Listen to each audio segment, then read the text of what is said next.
my name is Mary Vega, and this is my video on the National Early Literacy Panel implications. And after reading up on Chapter 8 and looking at the YouTube videos that were provided, I learned a lot about this topic. And also, right now at a charter school, I'm an interventionist, so some of the things that I saw, I could relate back to the work that I was already doing, and it helped me gain more insight on it and see some things that I could maybe do differently now and things that I could do differently when I do become a teacher. So something that I already knew, but that I read more about now when I was reading chapter 8 was how important parent involvement is. You should really be talking to babies, communicating with babies as soon as they come out of the womb. Like they need to be hearing the language. We have like a natural ability to learn language, but we don't have one for reading. So it's very important that as soon as babies come out, we're already talking to them, engaging with them, so then when they get a little bit older, they already have like the fundamental building blocks to be able to learn language and then further on learn how to read, which doesn't come as easily as language does to us.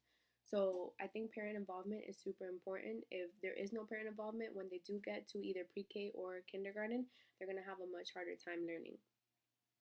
Another thing is that I read a lot about assessments, and I could relate this back to what I was doing as an interventionist because I have to do assessments every week with the kids, and I do kindergarten, which is something I could relate a lot to this chapter because it talks a lot about oral language development, kind of like getting them talking, which is very important, and phonological skills that the kids have, and like how assessments with phonological skills will help you learn the level that a child is at and if they're ready to start reading, what level they would be in if they did read.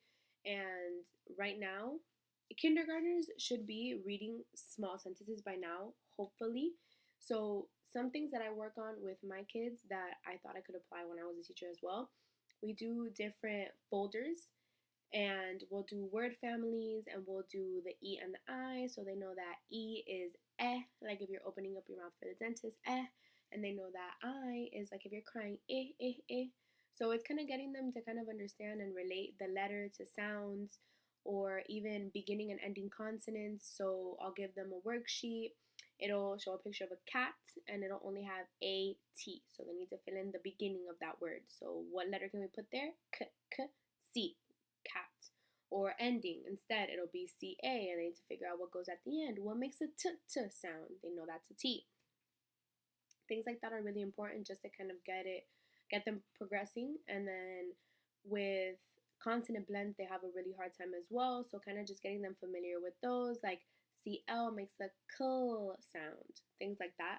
And then I also work with them a lot on sight words, which is something I also want to implement in my classroom. Sight words are very important because they're things that they should already they need to automatically be able to read that. They shouldn't have to sound them out. It should be automatic.